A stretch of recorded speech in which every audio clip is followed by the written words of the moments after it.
1장에서 4장까지는 이 교회 분쟁에 대한 문제, 분쟁으로 인하여서 그 바울파, 게바파, 그리스도파, 또 아볼로파 이렇게 나누어졌던 이 문제에 대해서 가르쳐주고 있기 때문에 이 언급을 제가 이 뜻을 이어주기 위해서도 계속 반복이 됩니다.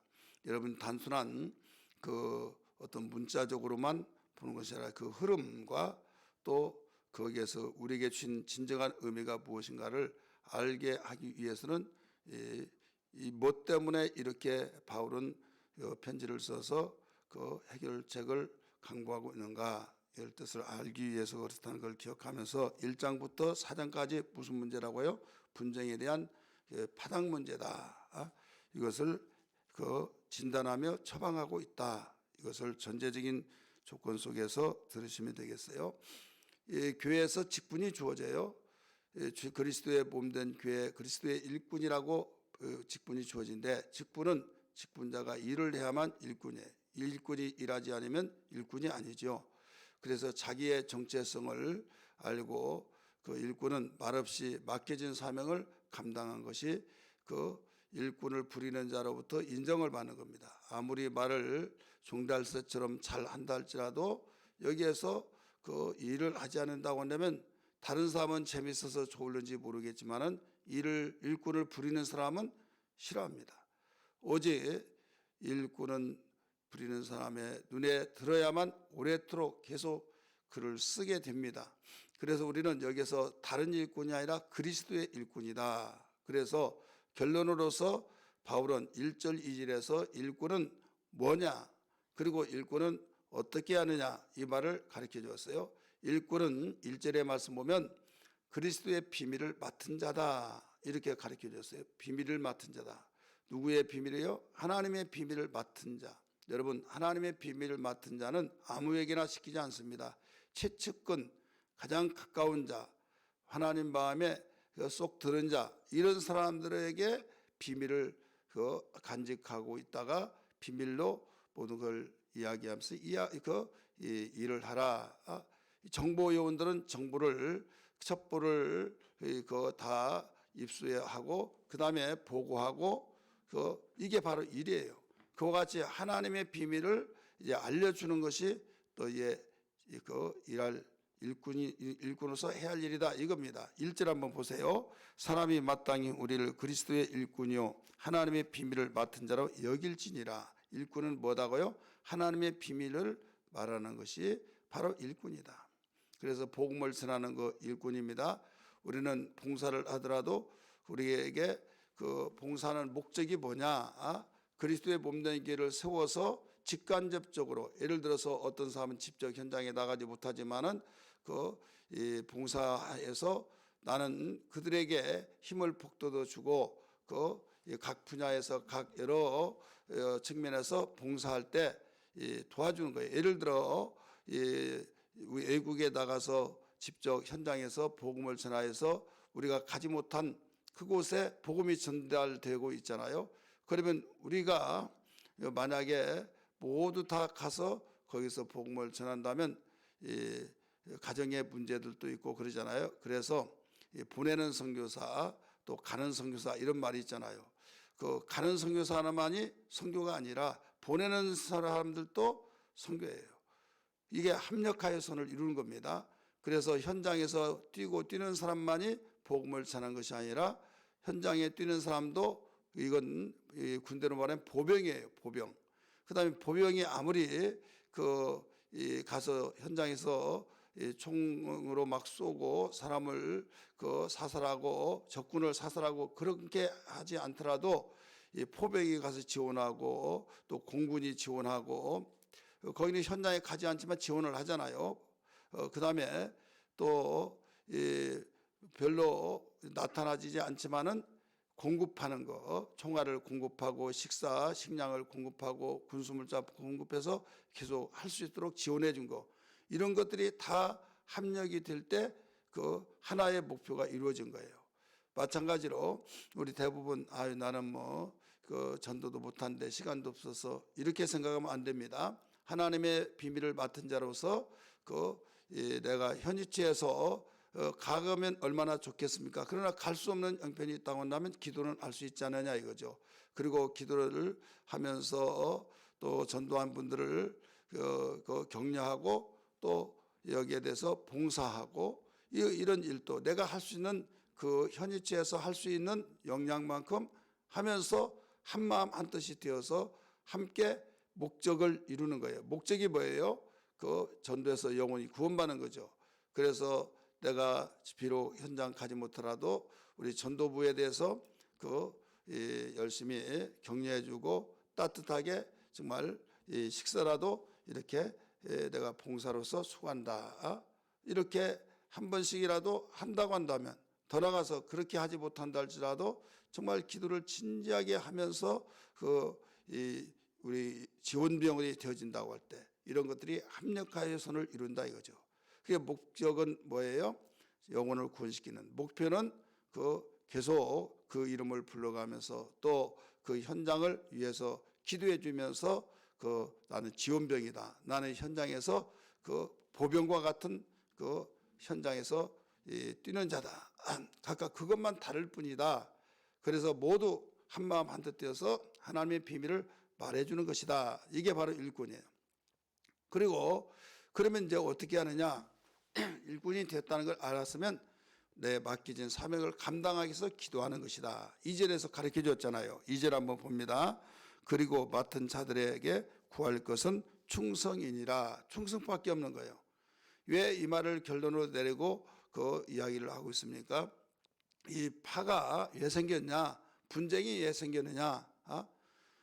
자기들의 생각은 그게 아니에요. 이건데 왜 그렇게 이렇게 저렇게 판단을 많이 하다 보니까 맞아 나도 그 말에 동의해 하다가 보니까 결국 그 생각과 의견이 맞는 사람끼리 이렇게 그룹 모여져서 이야기하다 보니까 파벌이 생긴다 이거죠. 그래서 이 말을 하게 된 거예요. 그러면서 3절로 돌아가서 그렇게 말합니다. 너희에게나 다른 사람에게나 판단받는 것이 내게는 매우 작은 일이라 나도 나를 판단하지 아니하노니. 바울이 그랬어요. 너희에게나 나에게도 내가 누구에게 판단해서 왜 저렇게 해? 왜 저리 이렇게? 참 너무 답답해. 그런 말을 구설수에 오르는 대상이 나에게 한 사람도 없을 수는 없지만 극히 작은 일이다. 그래서 내가 나는 절대로 잘못한 것도 없고 나는 절대로 털어서 먼지 나지 않는 듯이 나는 완벽하다. 나는 할 게 다 했다. 이렇게 다 말하지 않는다 이거죠. 자기가 자기를 판단하지 않는다. 자기 나름대로 어떤 그렇게 구설수에 오르는 것이 없는 것 같으면서도 만약에 그런 말을 들었을 때 나는 그걸로 인하여서 내가 완벽하다고 주장하지 않는다 이 말이에요. 3절이 4절 보세요. 내가 자책할 아무것도 깨닫지 못하나 이로 말미암아 의롭다 함을 얻지 못하노라. 자기가 양심의 가책을 받는단 말했잖아요. 내가 나를 두고 내가 제일 잘 알잖아요. 다른 사람에게는 아니야 한다 할지라도 자기가 아니라고 말한 자체가 너무 내가 그때 부끄럽다. 그러면서 자기 양심을 속일 수 없어 그렇게 말하잖아요. 자기가 자책을 하는 것이 자기는 별로 생각이 나지 않는다 이거예요. 없다 이거죠. 쉽게 말해서 아무것도 깨닫지 못하나. 그러면 잘 행했잖아요. 그렇다고 해서 내가 행하는 것을 의롭다 함을 얻었다고 나는 말할 수 없다. 내가 아무리 자체가 할 것이 없다 할지라도 하나님 보시기에는 또 다를 수가 있다. 그러면서 나를 다만 심판하신 분은 판단하신 분은 하나님이시다. 이렇게 가르쳐 주셨어요. 한마디로 말해서 이 분쟁 문제가 이 사람 저 사람에 의해서 구설수에 오르다 보니까 왜 그래 나도 맞아 막 하다 보니까 생겼는데 이렇게 판단하지 말아라 이거예요. 판단하다 보면 이런 문제가 생긴다. 이 판단을 통해서 그런 분쟁과 또 파당이 생겨지는 원인이다. 이것을 여기서 지적해 주고 있는 겁니다. 판단하신 분은 누구밖에 없다고 그랬어요? 다만 하나님이시다. 4절 맨 끝에 부분이 그렇게 나오죠. 다만 나를 심판하실 이는 주시니라. 그러므로 이제 결론을 말합니다. 때가 이르기 전 언젠가는 주님이 땅에 오시기인데, 오실 때 거기에 오시기까지는 절대 판단하지 말아라. 판단하고 싶지만은 입을 다물고 생각이 그렇게 되어지면 주여, 내가 하나님이 판단하지 말라는데 내가 뭐길래 판단하고 있나이까? 나를 용서해 주옵소서 하고 판단하지 말라. 언제까지? 주님 오실 때까지. 그러면서 그가 오시면 그 감춰졌던 거, 어둠 속에서 감춰졌던 것이 다 드러난다는 거예요. 그래서 마음의 뜻을 다 그 헤아려서 나타내 주신다는 겁니다. 우리 5절 같이 읽습니다. 시작. 그러므로 내가 이르기 전 곧 주께서 오시기까지 아무것도 판단하지 말라. 그가 어둠에 감춘 것들을 드러내고 마음의 뜻을 나타내리니 그때에 각 사람에게 하나님으로부터 칭찬이 있으리라. 여러분, 우리가 여기에서 판단하다 보니까 일할 것을 일꾼이 일을 하지 않고 사과람을 이러쿵 저러쿵 하다 보니까 결국 문제가 이렇게 되었다. 그러니까 주님이 오실 때까지 절대 판단하지 말아라.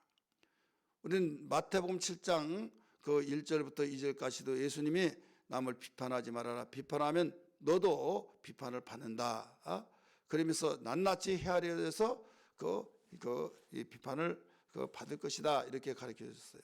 로마서에서도 바울은 그렇게 가르쳐 줍니다. 우리 로마서 한번 볼까요? 로마서 2장 1절부터 5절까지 나오는데 다 찾아보세요. 로마서 1장 거꾸로 넘기면 2장 1절부터 봅니다.